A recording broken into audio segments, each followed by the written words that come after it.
주셔서 감사합니다. 저 처음 온 게 아니고 몇 번 왔죠, 서부교회. 예. 제 고향은 군이에요, 군이. 군인데 이제 얼마 전에 대구 시민이 됐습니다. 저도 대구 시민이에요. 고향이 신공항 들어오는 바람에 이제 이렇게 바뀌어졌어요. 의성 친구가 항상 저보고 군인은 8개면이니까 조그마하다고 날 좀 멸시하고 그랬거든요. 그래서 제가 요새는 목소리를 높입니다. 의성은 27개면이고 군인은 8개면, 그러니까 군이 촌놈이라 그랬는데 대구 시민한테 이제 앞으로 맘먹지 말라고 의성 촌놈아 이러죠. 하여튼 감사합니다. 오늘 선교 헌신 예배를 위해서 이렇게 불러주셨는데, 제가 이 선교지에 가서 안식년에 돌면서 많은 도전을 받았어요. 그래서 공부를 쉬었다가 다시 이제 공부를 하고, 사실 이제 신학 박사를 받았습니다만 어떤 사람은 선교학 박사라 그러고 또 어떤 사람은 자연치유 박사라 그래요. 자연치유를 통한 선교 활성화 방안, 이런 제목으로 학위를 받았는데 심사하는 분들이 내 논문 심사할 분이 없는 거예요. 그래서 딜레이가 되고 참 고생 많이 했습니다. 그래서 나중에 외부 교수를 불러가지고 자연치유 심사를 하게 하고, 그래서 이제 나중에 통과돼가지고 박사학위를 받았어요. 그러니까 오늘 이 선교 헌신 예배에 선교에 관한 그런 실제적인 얘기를 좀 나눴으면 그렇게 생각을 합니다. 잠깐 기도하고 은혜 나누도록 하겠습니다. 하나님 아버지 감사합니다. 오늘 선교위원회 선교 헌신 예배에 함께 은혜를 나눌 수 있도록 은혜 주신 것 감사합니다. 하나님께서 오늘 우리 가운데 임하시고 함께 하셔서 선교에 우리가 진일보가 이루어지게 하시고, 이 코로나 후에 주춤해진 우리 한국교회 다시 일으켜 세워주시고, 특별히 우리 서부교회 하나님 일으켜 세워주셔서 선교의 열정을 불태우는 아름다운 교회, 복된 교회, 하나님께 인정받는 교회가 되게 해 주옵소서. 예수님의 이름으로 감사기도 드리옵나이다. 아멘. 성도의 사역 중에 가장 중요한 것 중에 하나가 선교다, 저는 이렇게 생각을 합니다. 왜냐하면 예수님이 이 땅에 오신 목적이 바로 영혼을 구원하기 위해서 선교하려고 오셨기 때문입니다. 뿐만 아니라 제자를 삼은 목적도 전도요, 선교입니다. 또 예수님이 세상을 떠나실 때, 승천하실 때 유언 같은 말씀도 역시 선교요. 예수님 승천 후에 성령을 보내신 목적도 선교요. 이 땅 위에 피값으로 교회를 세우신 목적도 역시 영혼 구원이기 때문에 선교라는 겁니다. 그래서 이 선교는 교회와 그리고 성도의 이 목적이 되어야 한다, 그렇게 여겨집니다. 또 성경 전체 내용을 살펴보아도 이 선교에 대한 기사가 가득합니다. 아담으로부터 시작된 인류의 역사는 선교적인 의미에서 바라보면 바로 선교의 역사다, 이렇게 정리할 수 있습니다. 범죄하여 동산나무 아래 숨은 아담을 찾아오신 하나님은 인류 최초의 선교사님이십니다. 이처럼 이 기독교는 선교를 빼고는 이야기가 안 되는, 이게 바로 기독교입니다. 그러므로 선교의 사명은 성도 개인이나 교회 존재 목적이 되기도 합니다. 여러분, 영혼을 구원하는 선교, 전도, 이것을 위해서 하나님이 우리를 이 땅에 보내셨고, 또 이를 위하여 선택을 받았으며, 따라서 구원은 선교의 사명임을 우리는 결코 잊어서는 안 됩니다. 그럼 우리가 교회와 성도가 선교를 어떻게 해야 되느냐, 이제 구체적인 얘기를 조금 나눠보도록 하겠습니다. 첫째, 선교는 왜 해야 하느냐? 선교를 해야 하는 그 목적이 뭐냐? 그런 얘기입니다.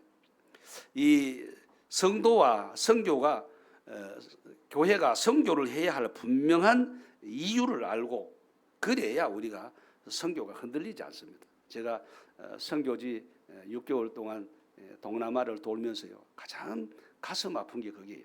한국 교회가 선교를 한다고 붐이 일어나서 너도 나도 선교사를 파송하고 또 선교사를 지원하는데 교회에 무슨 문제가 생기면요, 제일 먼저 손대는 게 뭐냐? 선교비 안 보내는 겁니다. 그래서 선교사들 죽을 지경이죠. 일은 잔뜩 벌려놨는데 선교비가 끊겨버리니까 사모님이 파출부하러 다니고 말이죠. 또 선교사가 알바하러 다니고. 그러니까 너무 힘드는 거죠. 자, 우리가 선교는 그렇게 해서는 안 된다는 겁니다. 그래서 교회와 성도가 선교해야 할 이유를 자세히 알 때에 흔들리지 않고 선교를 할 수 있다. 그런 얘기입니다.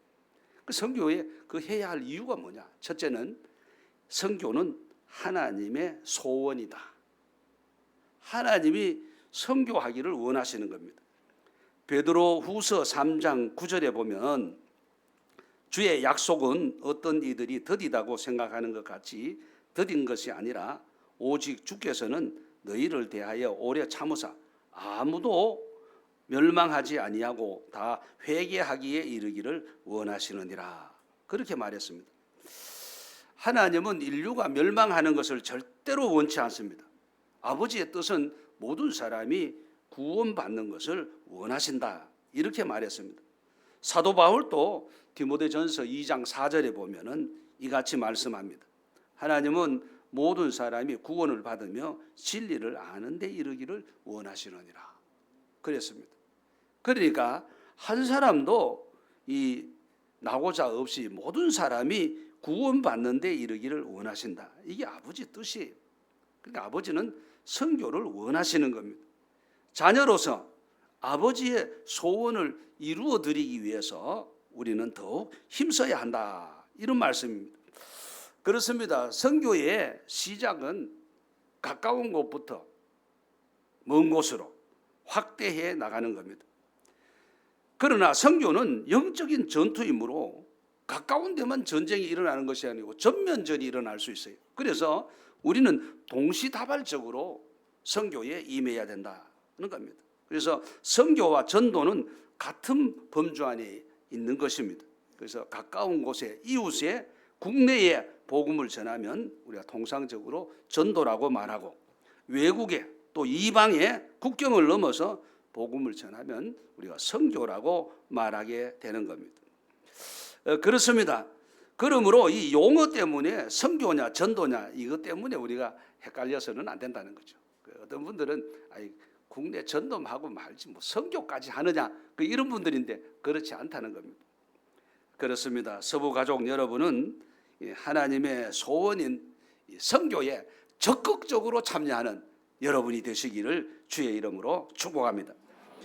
그럼 두 번째, 이 선교는 구원받은 성도의 의무이며 존재 목적이라는 겁니다. 로마서 1장 14절에 보면 헬라인이나 야만인이나 지혜 있는 자나 어리석은 자에게 내가 다 빚진 자라. 그러므로 나는 할 수 있는 대로 로마에 있는 너희에게도 복음 전하기를 원하노라 하였습니다. 이 선교는 빚쟁이가 빚을 갚는 심정으로 복음을 전해야 한다는 것입니다. 사도 바울은 고린도전서 9장 16절에 내가 복음을 전할지라도 자랑할 것이 없으면 내가 부득불할 일임이라. 만일 복음을 전하지 아니하면 내게 화가 있을 것이다. 아주 극단적인 얘기를 합니다. 그러니까 성도와 교회가 복음을 전하지 않으면 화가 있다. 이게 무슨 얘기입니까? 엄청난 얘기를 하고 있는 거죠. 우리나라가 140여 년 전에 외국 선교사들이 복음을 들고 우리나라에 들어왔습니다. 이 외국 선교사들에 대한 이제 우리는 이 채무 의식이 있어야 된다. 청년들이 이곳에 와서 피를 흘렸고 청년들이 이곳에 와서 희생을 했습니다. 그들이 이 땅에 들어와 생명을 걸고 전해준 복음을 통해서 우리가 구원을 받았으니 채무의식이 있어야 된다는 겁니다. 그래야 우리가 선교를 제대로 감당할 수 있게 되는 겁니다. 세상에 어떤 빚쟁이가 빚 독촉을 받으면서도 편안히 잠을 잘 수 있겠습니까? 이 사랑과 생명의 빚을 지고 무감각하거나 모른 채 한다면은 그것은 선교와 이 성도와 그런 교회라면 문제가 있는 교회예요. 그렇습니다. 사도 바울은 이 극단적인 용어를 사용하면서까지 선교를 해야 된다, 전도를 해야 된다, 이 이야기를 하고 있습니다. 복음을 전하지 아니하면, 선교를 하지 아니하면 내게 화가 있으리라. 이 바울의 이야기가 얼마나 무서운 이야기입니까? 서부가족 여러분, 선교는 사랑의 빚을 갚는 것입니다. 따라서 선교는 해도 되고 안 해도 되는 이 선택 문제가 아니라는 거예요. 하지 아니하면 안 되는 필수적인 문제입니다. 그래서 구원받은 성도라면, 하나님의 자녀라면 이것은 우리가 마땅히 감당해야 할 의무요, 그리고 우리 존재 목적이라는 거죠. 성도의 존재 목적, 교회의 존재 목적은 바로 선교라는 겁니다. 그래서 선교에 동참하는 여러분이 되시기를 주의 이름으로 축복합니다. 그럼 세 번째, 선교는 주님의 지상 명령입니다. 마태복음 28장 19절에서 20절 말씀. 그러므로 너희는 가서 모든 족속으로 제자를 삼아 아버지와 아들과 성령의 이름으로 세례를 베푸. 20절에 내가 너희에게 분부한 모든 것을 가르쳐 지키게 하라. 볼지어다 내가 세상 끝날까지 너희와 항상 함께 있으리라 하시니라. 그렇게 말했습니다. 또 마가복음 16장 15절에도 또 이르시되 너희는 온 천하에 다니며 만민에게 복음을 전파하라. 이랬습니다. 그렇습니다. 오늘 이 두 절의 말씀을 보면은 하나님의 소원은 구원받은 백성들이 선교를 하는 것인데, 이 지상 명령인데 이 지상 명령을 우리가 잘 수행해야 한다는 겁니다. 그러므로 이 선교는 성도들의 사명이요, 교회의 사명입니다. 주님을 사랑하십니까? 주님의 은혜에 감격하십니까? 그렇다면은 우리는 이 주님의 소원을 이루어 드려야 한다.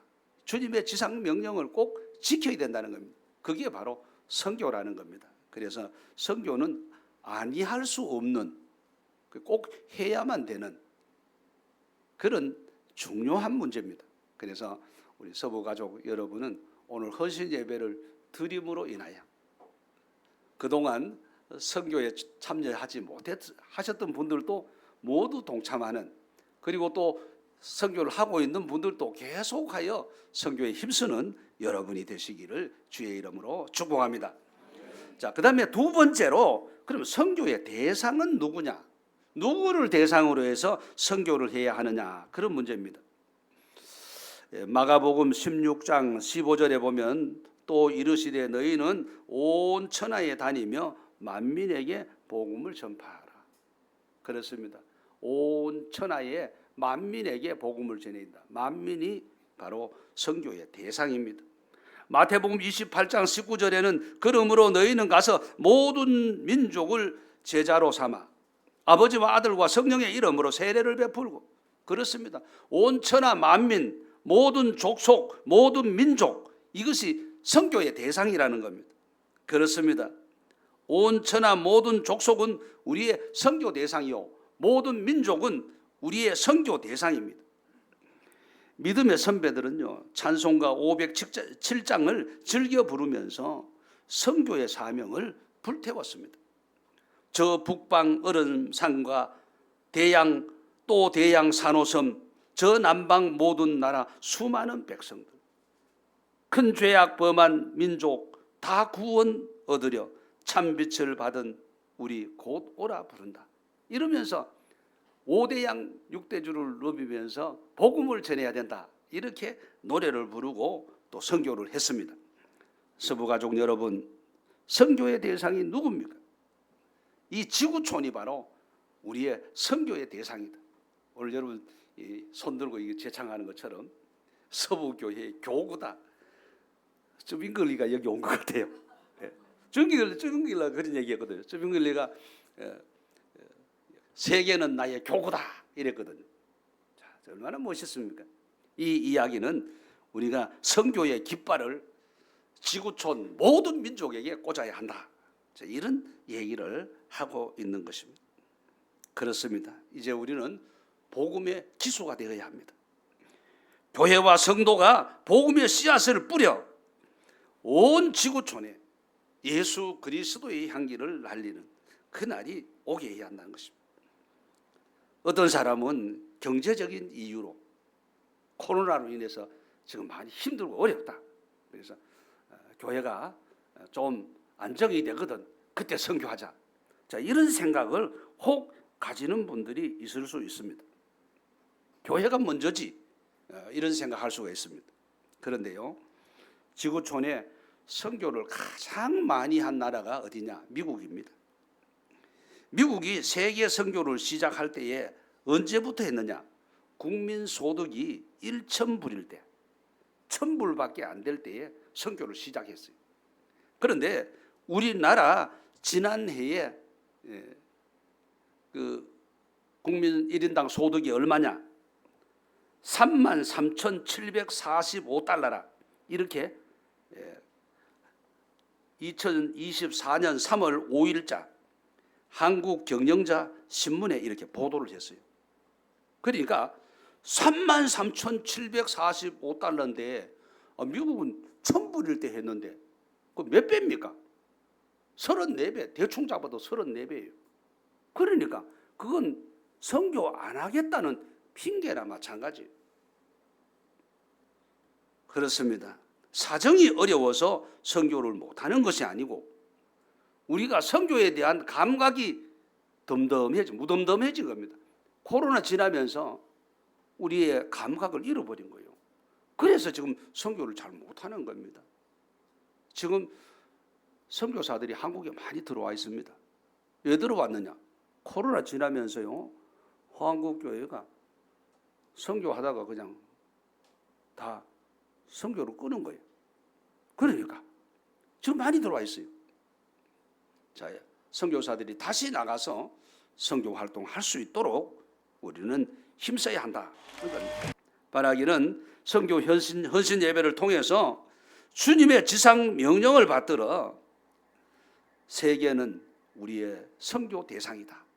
그래서 선교에 적극적으로 참여함으로 코로나 이전으로 완전히 회복하시기를 주의 이름으로 축복합니다. 그 다음 큰 세 번째, 선교는 어떻게 해야 하나? 자, 이게 중요한 얘기입니다. 여러분, 선교 어떻게 해야 됩니까? 선교는요, 첫째, 기도로 시작해야 된다. 여러분, 이거 잊으면 안 됩니다. 사도행전 13장 3절에 보면은 이에 금식하며 기도하고 두 사람에게 안수하여 보내니라. 안디옥 교회가 기독교 역사상 최초로 선교사를 파송합니다. 그때에 어떻게 파송했느냐? 금식하고 기도하고 두 사람에게 안수하여 선교사로 파송했다. 즉 선교는 기도로 시작했다는 것을 보여주고 있습니다. 사도행전 1장 4절에도 보면은 사도와 함께 모이사 그들에게 분부하여 이르시되 예루살렘을 떠나지 말고 내게서 들은 바 아버지께서 약속하신 것을 기다리라 이랬거든요. 자, 여기서 아버지 약속하신 것을 기다리라. 뭘 얘기합니까? 성령 충만 받을 때까지 기다려라. 그런데 성령 충만을 그냥 받습니까? 기도해야 성령 충만을 받죠.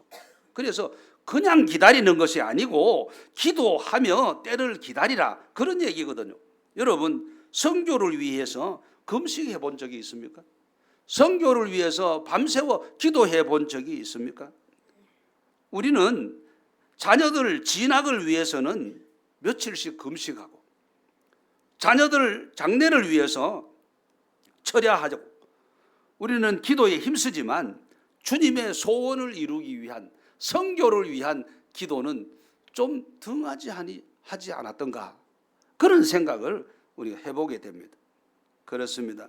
자신을 한번 돌이켜보면은 내가 선교하는데 참 많이 부족했다, 그런 생각을 하게 됩니다. 여러분, 선교는 기도로 시작하는 거예요. 그래서 우선 기도부터 하자. 무슨 기도요? 하나님, 이제 나도 선교에 참여하겠습니다. 나도 선교하는 사람이 되겠습니다. 가는 선교사 또는 보내는 선교사 아니겠습니까? 내가 가서 선교할 형편이 아니니까 내가 보내는 선교사가 되겠습니다. 기도가 먼저 시작돼야 된다는 겁니다. 그래서 서부가족 여러분 모두는 이제 기도로 선교를 시작하시기를 주의 이름으로 축복합니다. 두 번째, 선교는 사랑으로 해야 된다. 자, 여러분 사진이 좀 많이 나오는데요, 조금 설명할게요. 이게 필리핀 오지에서 찍은 사진입니다. 맨 앞에 있는 이 사진이 보면은 그 세 사람, 여기 파란 티 입은 분이, 녹색 티 입은 분이 목사님이에요. 현지 목사님입니다. 그래서 그 선교지에 갔었는데, 그 옆에 사진은 이제 그 자연 치유하는 그런 모습입니다. 제가 그 선교지 가서 이분들을 좀 도왔어요. 옆에도 그렇고요. 그리고 이 빨간 그 남방을 입고 하는 곳은 여기는 인도네시아입니다. 그 위에 세 개는 필리핀이고요. 자, 선교는 사랑으로 해야 된다. 여기 필리핀에 가니까요, 정말 주의 사랑 아니면 그 못 갑니다. 왜냐? 모기떼가 막 달라들죠. 또 밥을 주는데요, 그 알랑미 그저 이렇게 훅 부면 날아갈 것 같은 그런 밥이에요. 거기에다가 소금밥을 줍니다. 소금밥. 간을 하라고 소금하고 그거하고 밥을 주는 거예요. 그런데 부뚜막에는요, 고양이가 돌아다니고 또 그 밥상 밑에는 개들이 돌아다녀요. 주의 사랑 아니면 들어갈 수가 없는 것이죠. 그렇습니다. 우리는 이 선교를 사랑으로 해야 합니다. 고린도후서 5장 14절에 보면 그리스도의 사랑이 우리를 강권하시는도다. 우리가 생각하건대 한 사람이 모든 사람을 대신하여 죽었은즉 모든 사람이 죽은 것이라 그랬습니다.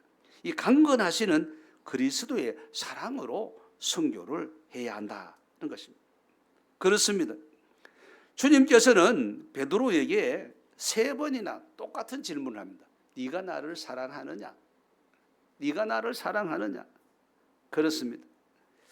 수많은 선교사들이 이 강권하시는 주님의 사랑으로 선교에 나섰던 겁니다. 140년 전에 한국 땅을 밟은 선교사님들, 먼저 주님을 사랑하였기에, 이 민족을 사랑하기였기에 이 불모지와 같은 한국 땅에 들어와서 복음을 전해준 것입니다. 사랑의 열병을 알았던 선교사들이 묻혀진 이 양화진은 우리 교회에서 걸어서 갈 수 있는데, 혹시 양화진에 오시면은 교회 한번 들리시면 또 차도 한 잔 제가 대접하겠습니다. 그 바로 옆인데요. 거기 가보면은 이 사랑의 열병을 알았던 그 아름다운 선교사님들의 이름과 묘비에 새겨진 글이 있습니다. 너무 눈에 확 띄는 그 선교사님 2사람 얘기만 좀 하겠습니다. 이 컨드릭이라는 선교사는요, 나에게 1000개의 생명이 있다면 모두를 한국을 위해 바치겠다. 이 청년이 이런 얘기합니다. 그러니까 이 청년 선교사가 한국에 와서 내게 생명이 1000개 있다면 1000개 다를 한국을 위해서 바치겠다. 얼마나 뜨거운 열정입니까? 또 헐버트 선교사님은요, 나는 이 웨스트민스터 사원에 묻히는 것보다 한국 땅에 묻히기를 원한다. 그는 그의 소원대로 양화진에 묻혀 있습니다. 한국 사랑의 열병을 알았던 선교사님들이 닦아놓은 기초 위에 세워진 한국교회입니다. 또 한국 현대화가 꽃을 피운 것도 바로 이 선교사님들 때문에 이 꽃이 피어진 거예요. 만일 양화진에 누운 선교사님들이 한국을 사랑하지 않았다면, 복음을 전하지 않았다면 우리나라가 어떻게 되었겠습니까? 저는 감히 짐작을 합니다. 왜냐? 안식년에 이 동남아를 돌아보니까요, 짐작이 가요. 만일 우리나라가 복음을 받지 않았다면은 아시아 어느 나라처럼 목탁을 치며 사신 우상을 섬기며 빈곤을 면치 못했을 겁니다. 우리나라라고 해서 뭐 별 수가 있겠어요? 복음을 받았으니 우리가 달라졌지, 그렇지 않으면 우리나라도 가난뱅이 나라가 되었을 것이라, 그렇게 예상이 됩니다. 이처럼 우리는 복음의 빚진 자요, 사랑의 빚진 자로서 선교를 위해서 기도하지 않을 수 없고 선교의 불을 지피지 않을 수가 없다는 겁니다. 주님을 사랑하게 하옵소서. 이제 주님의 소원을 선교를 통해서 이루게 하옵소서. 우리의 기도가 본격적으로 시작이 되어야 할 것입니다. 그리고 주님의 사랑만이 선교의 위대한 역사를 이루게 될 것입니다. 주님을 사랑합니까? 주님을 사랑한다면 이제 선교에 진일보하라, 선교로 나오라, 그런 얘기입니다. 여러분, 선교는 주님의 사랑을 느끼는 자가 하게 되는 겁니다. 선교를 하지 않는다면 주님을 사랑하지 않는다는 말과도 같은 거예요. 그래서 우리가 주님을 사랑한다면 꼭 선교에 동참해야만 하는 것입니다. 베드로같이 바울같이 선교를 못하나 가까운 이웃에게 복음을 전하게 하옵소서. 선교사를 위하여 기도하면서 내가 보내는 선교사로서 선교에 동참하게 하옵소서. 기도로 선교에 동참하기를 원합니다. 자, 우리가 이런 마음을 가지십니다. 그래서 사랑의 동기로, 주님 사랑의 동기로 선교에 동참하시기를 주의 이름으로 축복합니다. 세 번째, 선교는 희생으로 해야 한다, 그런 얘기입니다. 영국의 버진 그룹 창업자인 리차드 번슨이라는 사람이 말하기를, 바닥에서부터 가장 높은 꼭대기에 오른 사람들은 달성하기 어려운 목적을 세워놓고 올라간 사람들이다, 이렇게 말을 했습니다. 또 코너 시볼트라는 사람도 이 브랜슨처럼 공격적인 목표를 세워 달성하는 사람들은 이런 성공 경험을 반복하게 된다, 이렇게 말했습니다. 그렇습니다. 성공하는 사람이 놀 것 다 놀고 먹고 싶은 거 다 먹고 구경하고 싶은 거 다 구경하고, 그렇게 성공한 사람이 있느냐? 한 사람도 없습니다. 그거는 세상 말로 해서 논팽이가 하는 짓이, 자기 하고 싶은 대로 다 하고 언제 성공합니까? 신앙생활도 선교도 마찬가지입니다. 내 하고 싶은 거 다 하고 언제 선교합니까?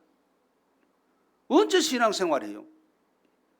구경 다 다니고 먹고 싶은 거 다 먹고 놀러 다니고, 교회는 그냥 돌다리처럼 징검다리처럼 한 번 왔다 한 번 걸렀다가 언제 신앙생활, 언제 우리가 선교할 수 있습니까?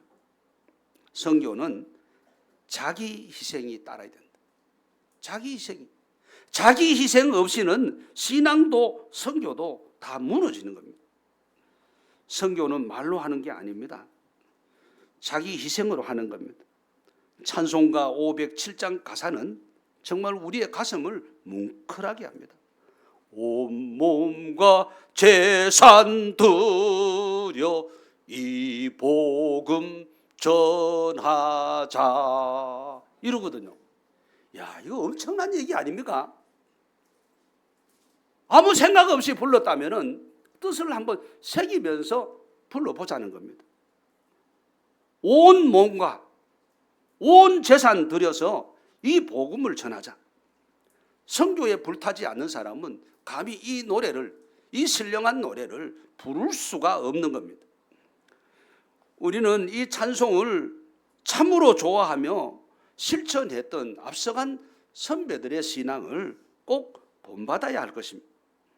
선교의 아름다운 구원의 역사는 희생 없이는 불가능하다는 것입니다.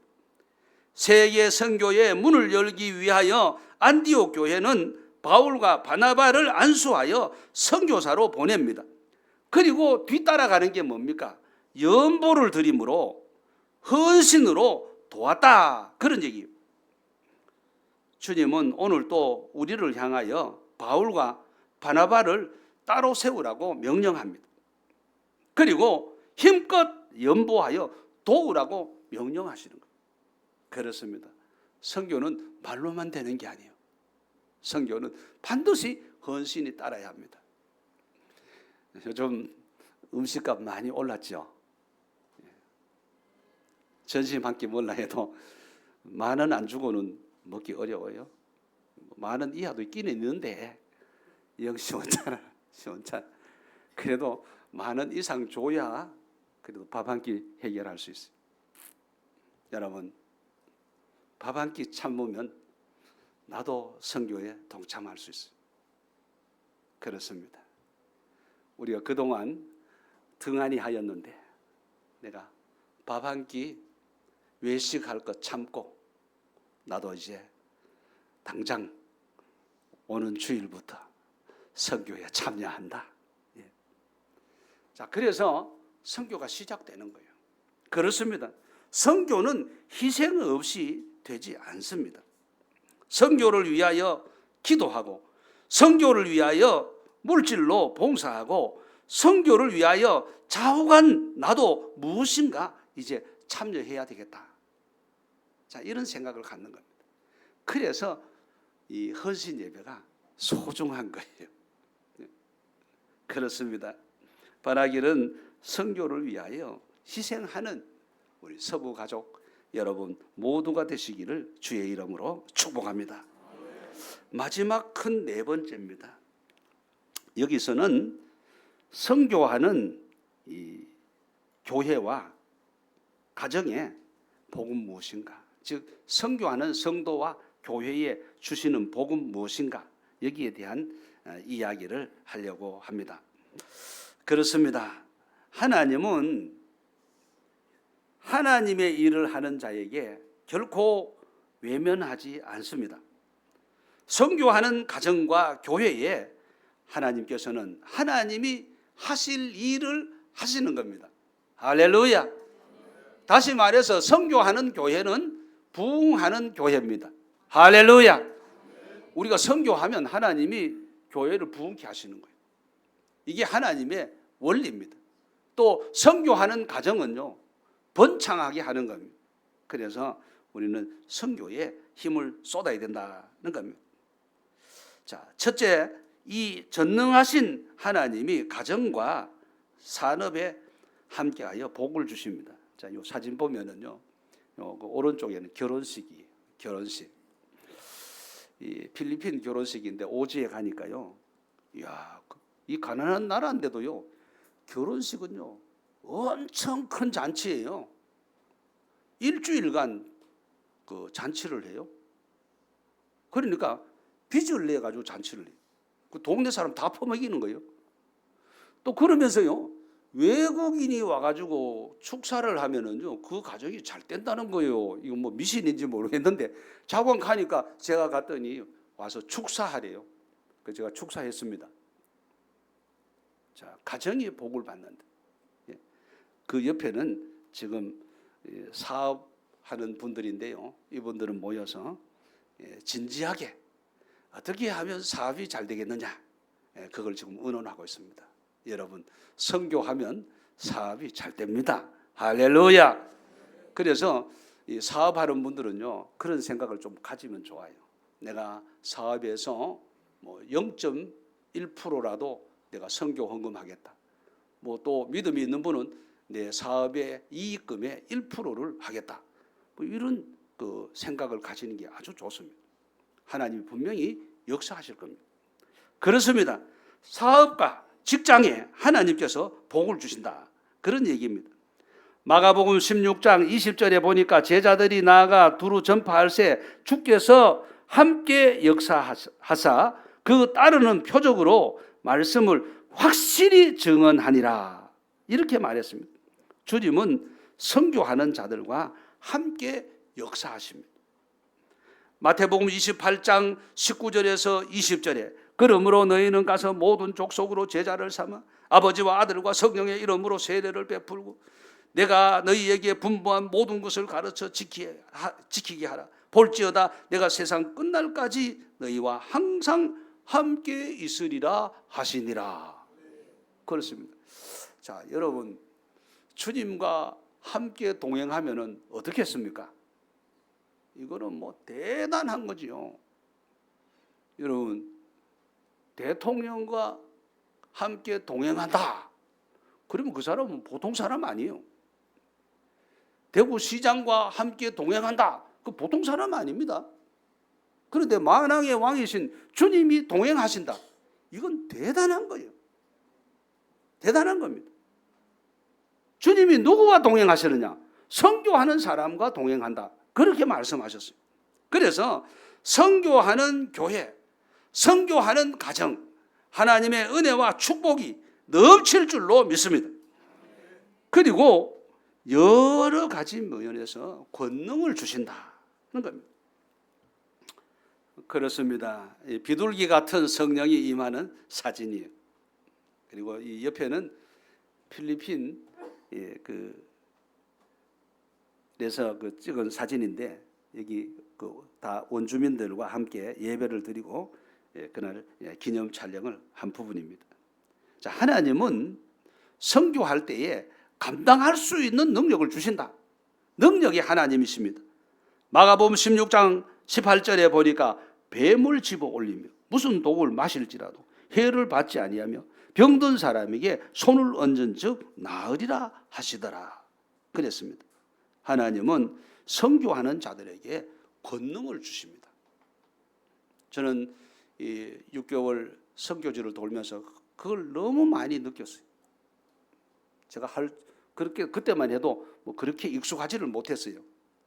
학교 졸업하고 선교지에 나갔는데 그 자연 치유를 했거든요. 하는데 기도하고 하는데 역사가 엄청 일어나는 거예요. 그 인도네시아에 갔는데 말이죠. 인도네시아잖아요. 인도에 갔는데 첸나이에 갔는데 거기 현지 그 목사님이 그 선교사님이죠. 파송하고 지원하고 그러니까. 근데 현지인인데 이분이 나를 붙들고 무슨 얘기하니까 목사님 내 설교가 다 죽었습니다. 이러는 거예요. 그분이 그 현지인으로서 상당히 똑똑한 분이에요. 그분도 그 박사학위를 받은 분입니다. 그런데 아니 목사님 설교가 왜 죽습니까? 내가요 예수 믿으면 기적이 일어납니다. 예수 믿으면 병마가 물러갑니다. 이렇게 힘있게 설교를 했는데 이제 나 그 설교 못합니다. 왜 못합니까? 너 하지 말라 그랬어요. 아니요. 내 양심이 못하겠습니다. 그러니까 이게 무슨 연고가 있구나. 그럼 왜 양심이 어때서 못합니까? 우리 아버지가 수전증이 왔다. 수전증. 그래서 밥을 같이 못 먹고 다 번쳐버리는 거예요. 그러니까 할 수 없어서 큰 오봉을 이렇게 그걸 주고 그 밥을 놓으면 다 번치는 거 또 주워 먹고 또 헌치고 또 주워 먹고 자 이렇게 혼자 식사하는 거예요. 그런데 예수 믿으면 병마가 물러갑니다 이랬는데요. 이제 못하겠다 이거요. 왜요? 교인들이 네 아버지나 고치라. 네 아버지나 고쳐놓고 말해라. 그렇게 비웃는 것 같다는 거예요. 그래서 설교를 못하겠다. 그 목사님 어떻게 좀 해보면 안 되겠습니까? 자연치유 애송이에게 수전증 오는 사람 어디 고쳐봐라 이러는데 저거 무슨 재주로 고칩니까? 그래서 저는 고칠 수가 없습니다. 고칠 수가 없습니다. 제가 어떻게 그 엄청난 병을 고칠 수 있겠습니까? 의사도 못 고치는 걸 못 고칩니다. 그러나 우리 기도합시다. 기도합시다. 우리가 믿을 때는 주님밖에도 있습니까? 그래서 기도했습니다. 그래 기도하고 사실 그 위로차 침을 꽂았어요. 백회열에 꽂고 그리고 목 부분에 여기 또 혈자리에 승목 여기 허리에 여기 또 이제 침을 꽂고 팔에 침을 꽂았어요. 근데 시계를 보니까 지금 차를 타고 빨리 벵갈로로 가야 될 시간이에요. 차표가. 그래서 아이고 이거 꽂자 말자 뽑으면 안 되는데 이거 어떻게 하지? 그래서 부탁을 했죠. 당신이 뽑아라. 뽑는 거는 뭐 꽂는 게 문제지 뽑는 거는 뭐 아무가 뽑아도 된다. 그러니까 한 20분 30분 있다가 그냥 뽑으면 된다고 뽑아라. 큰 기대는 사실 안 했습니다. 뽑고 뽑는 거는 맡겨놓고 그냥 차를 타고 일행은 벵갈로로 갔어요. 그 벵갈로 가니까 선교사님이 뭐 밥을 해가지고 대접하고 사모님은 코빼기도 안 보이는 거예요. 그래가 세상에 무슨 안주인이 이런 안주인이 있냐 참 이상한 안주인이다 말이지. 외국에서 한국에서 여기까지 선교사 찾아왔으면은 코빼기라도 내밀어야지 어떻게 코빼기도 안 내밀냐. 선교사 사모는 이래도 되는 건가? 그런 생각이 들어요. 그래 나중에 알고 보니까 선교사님 사모님이 허리가 너무 안 좋아서 잘 일어나지를 못한대. 흉한 꼴을 안 보이려고 그래서 안 나온다는 거예요. 그 이야기를 들으니까 너무 또 안타깝잖아요. 그래서 뭐 할 줄은 모르지만 그래도 좀 도와드릴까요? 이랬더니 사모님 생각이 의사도 아닌 게 지가 뭘 한다고 안 하겠다 지금. 그래서 우리는 또 선교 일정이 있으니까 또 다른 데로 갔어요. 그래 갔는데 이 벵갈로에서 그 첸나이에서 벵갈로로 전화가 온 거예요.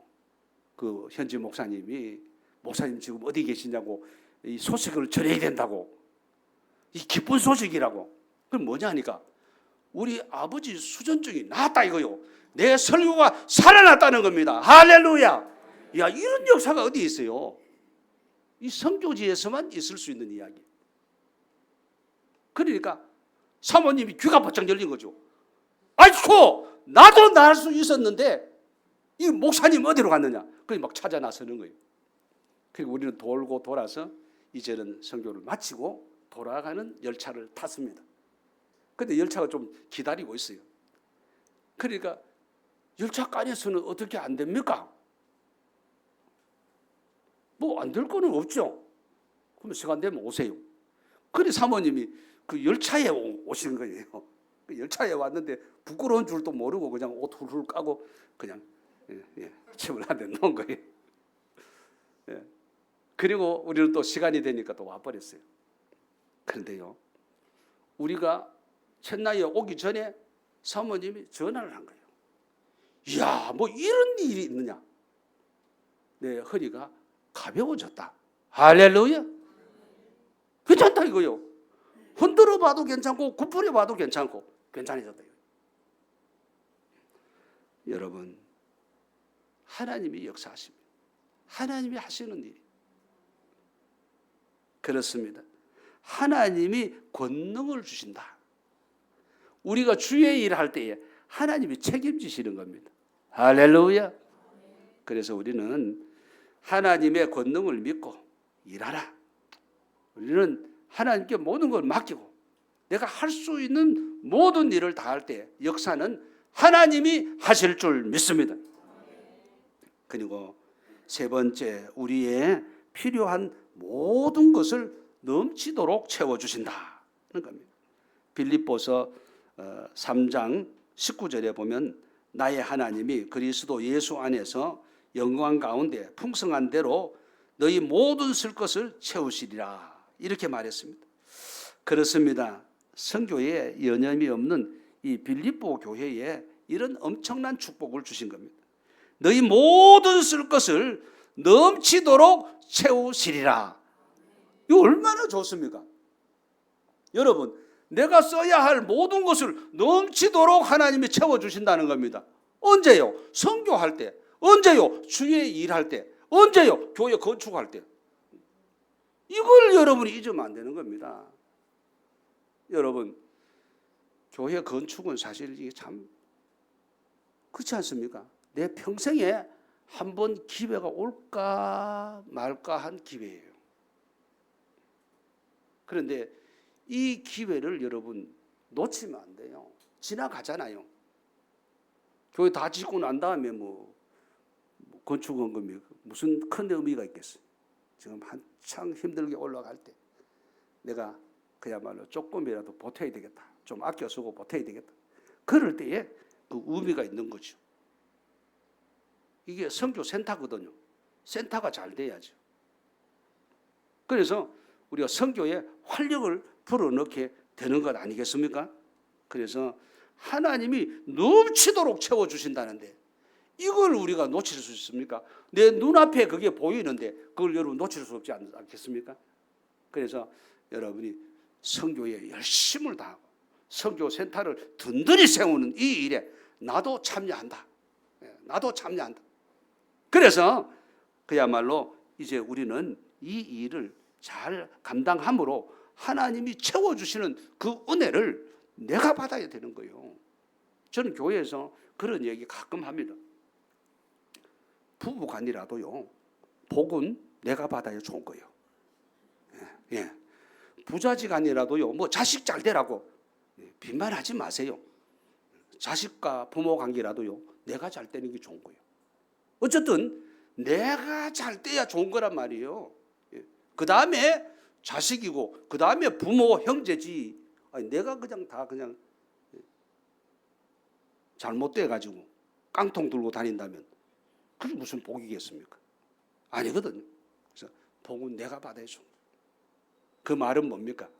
선교도 내가 해야 되고 교회 건축도 내가 해야 되고 교회 섬김도 봉사도 내가 해야 되는 거예요. 왜요? 봉사하는 그 사람에게 하나님이 쓸 것을 넘치도록 채워주시리라. 할렐루야. 이런 복이 어디에 있습니까? 내가 쓸 것을 넘치도록 채워주신다는데 이보다 더 좋은 약속이 어디에 있어요? 불교를 오래 신봉한 서울대 교수가요, 성경 읽다가 성경을 왜 읽었느냐 비판하려고 비판하려고 그거 읽다가요 종교를 바꿔버렸어요. 왜요? 이 신명기 28장을 읽는데요, 뭐 복이 뭐 얼마나 많은지, 이렇게 복을 주신다는데 내가 이제껏 쏘갔다, 내가 잘못된 종교를 했다, 그래 바꿔버렸대요. 내 쓸 것을 넘치도록 채워주신다는데 그보다 더 좋은 게 어디에 있습니까? 그러니까 완전히 생각이 바뀐 거죠. 여러분, 내 필요를 넘치도록 채워주는 그 방법이 바로 선교다. 선교하면 하나님이 채워주신다. 사업이 어렵습니까? 선교하세요. 가정이 어렵습니까? 선교하세요. 내 몸이 약합니까? 선교하세요. 내가 아무리 힘쓰고 노력해도 잘 안 됩니까? 선교하세요. 선교할 생각이 전혀 없네요. 한 사람도 아멘 안 하시네요. 다시요, 다시. 자, 사업이 힘듭니까? 선교하세요. 내 몸이 약합니까? 선교하세요. 내가 잘 되기를 원하십니까? 선교하세요. 자식이 잘 되기를 원하십니까? 선교하세요. 하시면은 하나님이 내 모든 쓸 것을 넘치도록 채워주실 줄 믿습니다. 마무리합니다. 오늘 선교 헌신 예배를 드리면서 선교하는 성도가 되라. 그런 말씀을 드렸습니다. 선교 왜 해야 합니까? 선교는 하나님의 소원이며 선교는 구원받은 성도의 의무며 교회와 성도의 존재 목적입니다. 선교는 주님의 지상 명령입니다. 그래서 선교는 꼭 해야 되는 거다. 그런 얘기입니다. 해도 되고 안 해도 되는 그런 문제가 아니에요. 선교는 여러분 꼭 하셔야 합니다. 그러면 선교의 대상은 누구냐? 온 천하 모든 족속 모든 민족입니다. 지구촌은 선교의 대상이다. 이런 것을 잊어서는 안 됩니다. 그리고 선교를 어떻게 해야 되느냐? 선교 방법론입니다. 먼저 기도부터 해라. 예. 여러분 추운 겨울에 자동차 시동 걸자 말자 운전하고 끌고 나가면 안 됩니다. 잘못하면 차 고장나요. 기계 다 망가질 수 있습니다. 그 어떻게 해야 돼요? 워밍업을 해야 된다. 워밍업을 해야 된다. 예. 그래서 약간 열을 받고 부드러워지면 그때 차를 몰아야 돼요.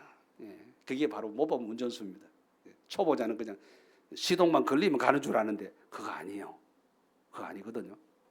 예. 선교도 마찬가지입니다. 먼저 기도부터 시작하세요. 기도부터 시작하는 거라. 그런 얘기입니다. 그리고 선교는 사랑으로 해야 합니다. 그리고 선교가 이제 좀 더 깊이 들어가면 희생으로 선교해야 합니다. 말로만 되는 게 아니에요. 내 주머니를 털어야 됩니다. 선교가 제대로 이루어지는 겁니다. 끝으로 선교하는 교회와 가정에는 하나님이 약속한 복이 있습니다. 여러분 이거 절대로 놓쳐서는 안 됩니다. 가정과 산업에 함께하여 주십니다. 여러 가지 권능을 베푸십니다. 그리고 내 필요를 넘치도록 채워주시는 겁니다. 그래서 이건 내가 놓칠 수 없다. 그러니까 이 복된 일을 내가 어떻게 놓치겠습니까? 내 눈앞에서 놓치는 누를 범치 말라는 겁니다. 여러분 내가 오다가 보니까 교회가 지금 열심히 올라가고 있어요. 예. 건축하는 일에도요. 여러분 절대 놓치지 마세요. 내 눈앞에서 복을 놓치는 사람이 되지 말라 이 말입니다. 꼭 참여하세요. 예. 건축에도 참여, 선교에도 참여. 예. 또 아멘 안 하셔. 예. 건축에도 참여, 예. 예. 선교에도 참여, 예. 섬기는 일에도 참여. 예. 이번 여름 행사에도 여러분이 참여하시는 겁니다. 그래서 넘치는 복을 받는 성도님 여러분 모두가 되시기를 주의 이름으로 축복합니다. 우리 1분 동안 통성을 한번 기도하겠습니다. 말씀의 뜻을 생각하면서 하나님 기회를 놓치지 않겠습니다. 선교하겠습니다. 또 건축에 참여하겠습니다. 선교에 봉사하겠습니다. 또 여름 성경학교 여름 행사에도 참여하겠습니다. 적극적인 신앙으로 여러분 세울 것 내가 쓸 것을 넘치도록 체험받는 여러분이 되시기 바랍니다. 우리 주의 이름 크게 한번 부르짖습니다. 주여! 하나님 아버지 은혜를 감사합니다. 주신 말씀 마음에 담았습니다. 이제 우리 모두 참여하고 또 참여하여 넘치는 복을 받게 하여 주시고 한 사람도 미끄러지는 자가 없게 하여 주시고 함께하여 주시는 예수님 감사하신 예수님의 이름으로 기도드립니다. 아멘. 역사하여 주시옵소서. 영광을 받으시옵소서. 영광 받으실 줄 믿습니다. 주시옵소서.